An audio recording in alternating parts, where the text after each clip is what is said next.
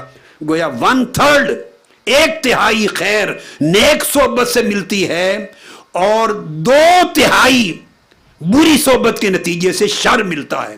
اگر ہدایت چاہیے تو 1/3 حصہ خیر کی صحبت سے ملے گا اور 2/3 حصہ بری صحبت سے بچنے سے ملے گا.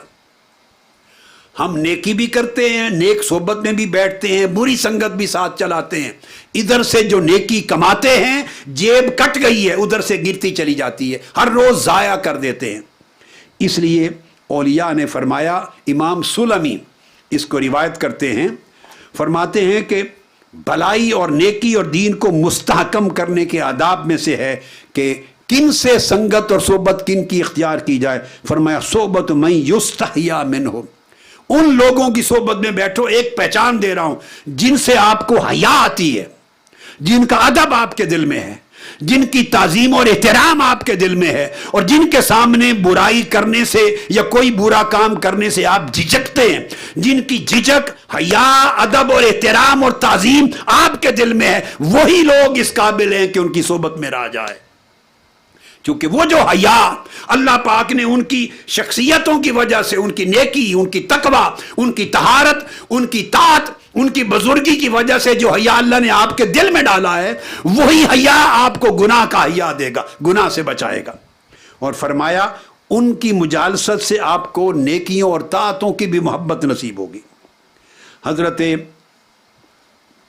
عبداللہ بن احمد بن حنبل فرماتے ہیں اپنے والد امام احمد بن حنبل سے سن کے، وہ فرماتے ہیں ما اوقعنی فی بلیۃ الا صحبت من لا احتشمہ، جب بھی میں کسی بلا میں پڑا، مصیبت میں، فتنے میں، آزمائش میں، مشکل میں پڑا، صرف اس وجہ سے مشکل میں پڑا کہ میں کسی ایسے کی صحبت میں بیٹھا جس کا حیا میرے دل میں نہ تھا. دنیاوی غرض کی وجہ سے، کوئی مال کی غرض تھی، کوئی خوف تھا، کوئی ضرورت تھی اس کی کوئی اور، مگر وہ بندہ اچھا نہ تھا. اس لیے اچھا نہ تھا کہ اس کا حیا نہ تھا. برے آدمی کا حیا کوئی نہیں کرتا، اس کا خوف ہوتا ہے. نیک آدمی، صالح کا، متقی کا حیا ہوتا ہے اس کے تقوی کی باعث. تو جب آپ ایسے شخص کی اور ایسے لوگوں کی صحبت، مجلس اور دوستی میں رہتے ہیں جن کا حیا نہیں ہوتا آپ کی روزمرہ کی زندگی میں، تو بے حیا کی صحبت آپ کے اندر بے حیائی کی رغبت پیدا کر دیتی. بے حیا کی صحبت آپ کو بے حیا کر دے گی. کس چیز کا بے حیا؟ اللہ کی حرمتوں کا بے حیا، اللہ کے اوامر کا بے حیا، اللہ کے احکام کا بے حیا، دین کی قدروں اور حدوں کا بے حیا.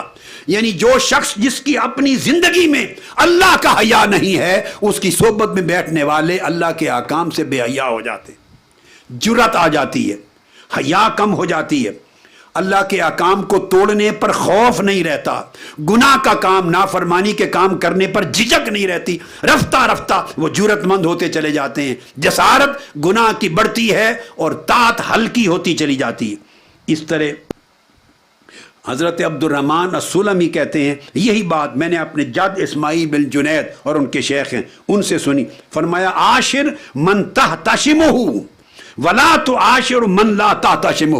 جو لوگ اللہ کے حیا میں زندگی گزارتے ہیں، جنہیں اللہ کے امر کا حیا ہے، اللہ کی جلالت کا حیا ہے، جنہیں اللہ کی عظمت کا حیا ہے، جنہیں اللہ کی ربوبیت کا حیا ہے، جنہیں اللہ کے کرم کا حیا ہے، جنہیں اللہ کی عنایت اور لطف و احسان کا حیا ہے، وہ حیا والے لوگ اس قابل ہیں کہ ان کی صحبت میں بیٹھو. فرمایا ان کی صحبت میں بیٹھو گے تو تمہیں بھی اللہ کا حیا منتقل ہوگا، اللہ کی تعظیم منتقل ہوگی، اللہ کا احترام منتقل ہوگا، توقیر منتقل ہوگی، اللہ کی عظمت اور اس کے احکام کی جلالت تمہارے دلوں میں آئے گی. اور اگر ایسے لوگوں کے پاس بیٹھیں گے، پیمانہ دے دیا، جن کا تیرے دل میں خود حیا نہیں ہے، چونکہ ان کے دل میں اللہ کا حیا نہیں، اور تم ان کے ساتھ فرینک ہو، بے باک ہو، تو انہیں حیا نہیں، ان کی مجلس میں بیٹھو گے تو تمہارا دین کا حیا کم ہو جائے گا. اب یہی بات حضرت امام شافعی نے فرمائی. ایک ایسا نکتہ ہے، ہر بڑے نے ایک ہی بات کی. میں نے اختتام کے لیے آج یہ چیز چنی تھی آپ کو کہ یہ بات بتاؤں، اور یہ بات کبھی مجھے یاد نہیں پڑتا کہ پہلے کبھی یہ خاص نکتہ بیان کیا ہو. امام شافعی سے پوچھا گیا کن کی صحبت میں بیٹھیں، کس کی سنگت اختیار کریں، کس کی مجلس میں زندگی گزارا کریں، زیادہ وقت جو اوقات فراغت کے ہوں کن کی مجلس میں گزاریں. فرمایا صحبت من لا یخاف العار عار یوم القیامہ. وہ شخص جسے اللہ کے ساتھ بے حیائی کرنا، اللہ کی حکم عدولی کرنا، اللہ کی نافرمانی کرنا، اللہ کے دین کی قدروں کو پامال کرنا، اس میں جسے عار محسوس نہیں ہوتا، قیامت کے دن اس شخص کے اوپر بڑا عار ہوگا. وہ خود ننگا کر دیا جائے گا، پریشان حال ہوگا، اس کا سہارا اٹھ جائے گا. تو جس شخص کو خود اللہ کے احکام کو توڑنے میں عار نہیں، وہ شخص قیامت کے دن خود اللہ کے احکام کو توڑنے کے باعث ایسی صحبت کے نتیجے میں باعث عار ہوگا، باعث ننگ ہوگا. لوگ اس کو دیکھیں گے اور عبرت کا نشانہ سمجھیں گے اس کو. لہٰذا ان لوگوں کی صحبت اور سنگت اور تعلق کو اختیار کرو جن کے اندر دین دیکھو. صحبت سے منتقل ہوتا ہے خیر بھی اور شر بھی. آقا علیہ السلام نے فرمایا دوست اور صحبت صاحب چننے سے پہلے دیکھا کرو کہ بندہ دوست کے دین پر عمل کرتا ہے. دوست کی طبیعت بندے کی طبیعت پہ اثر انداز ہوتی ہے. صحبتوں سے مزاج کو منتقل ہوتا ہے، ذوق میں منتقل ہوتا ہے، حالات میں منتقل ہوتے ہیں. اس لیے امام شافعی رضی اللہ تعالیٰ عنہ نے یہ بھی فرمایا عاشر کرام الناس تعش کریمہ. اے طالب، امام شافعی فرماتے ہیں بزرگ نیک اور صالح بندوں کی صحبت میں بیٹھا کر تو بھی صالح ہو جائے گا، کریموں کی صحبت میں بیٹھ تو بھی کریم ہو جائے گا. ولا تعاشر اللئام فتنسب الی اللئوم. اور جو گھٹیا ہے، کمینی عادات اور خست کی گھٹیا عادات اور مزاجوں اور طبیعتوں والا شخص ہے، ان کے ساتھ نہ بیٹھ کہ تیری نسبت بھی گھٹیا پن کی طرف ہو جائے گی. یا تو گھٹیا ہو جائے گا یا گھٹیا پن کی طرف منسوب ہو جائے گا. اور نسبت جب ہو جاتی ہے رفتہ رفتہ وہ نسبت وہی حقیقت بن جاتی ہے، اپنا اثر پیدا کر دیتی ہے. تو اولیاء کرام میں اس لیے تمام بڑے اکابر ائمہ صحبت تلاش کرتے، صحابہ کرام تو تاجدار کائنات کی صحبت اختیار کرتے. جب وہ زمانہ گزر گیا تو لوگ صحبت تلاش کرتے تھے، اور صحبت کی تلاش میں طویل طویل سفر کرتے تھے. کوئی امام مالک کی صحبت تلاش کرتا، امام مالک اپنے لیے محمد بن منکدر کی صحبت تلاش کرتے. امام شافعی امام مالک کی صحبت اختیار کرتے. بغداد میں ابو حمزہ بغدادی کی صحبت میں جا کے بیٹھتے. حضرت بشر حافی کی صحبت میں امام احمد بن حنبل جا کے بیٹھتے. لوگ ان کی صحبت میں آتے، مگر یہ بشر حافی کی صحبت میں بیٹھتے. بشر حافی کے علاوہ ابو حمزہ البغدادی کی صحبت میں بیٹھتے. امام اعظم کی صحبت میں دنیا بیٹھنے آتی، وہ حضرت بہلول مجنوں کی صحبت میں جا کے بیٹھتے. ہر کوئی ایک ایسی صحبت تلاش کرتا تھا جس صحبت سے ان کے دین کو مضبوطی ہو، روحانیت کو مضبوطی ہو، تعلق باللہ کو مضبوطی ہو، اللہ کے دین کی قدروں کو مضبوطی ہو، عبادت کے ذوق کو مضبوطی ہو. جیسے جیسے اس کا مرتبہ ہوتا وہ مرتبے کے مطابق بڑی صحبت کو تلاش کرتا. حتیٰ کہ آخری چیز صحبت دوستوں کی بھی، ہم پلہ لوگوں کی بھی صحبت ہوتی. جب ہم پلہ ہم مرتبہ لوگ آپس میں بیٹھتے ہیں، یہ بھی ایک صحبت و رفاقت ہے، اور ایک کا رنگ دوسرے کو چڑھتا ہے. آپ سبزی میں کھیت میں کوئی چیز طویل عرصے کے لیے رکھ دیں، اس کا سبز رنگ اس پر چڑھ جائے گا. یعنی کسی رنگ والی چیز پہ رکھ دیں تو رنگ سے رنگ چڑھتا ہے. دوستو اس طرح اخلاق کا رنگ بھی چڑھتا ہے، مزاج کا رنگ چڑھتا ہے، طبیعت کا رنگ چڑھتا ہے، ذوق کا رنگ چڑھتا ہے. ایک آدمی ایک خاص ذوق رکھتا ہے، اس کی مجلس میں بیٹھتے رہے، ہر وقت جو چیز بندہ سنتا ہے اور دیکھتا ہے، آنکھ اور کان کے ذریعے وہ رنگ چڑھتا ہے اس کی طبیعت پر، اور بندے کا دین یا مضبوط ہوتا ہے یا کمزور ہو جاتا ہے.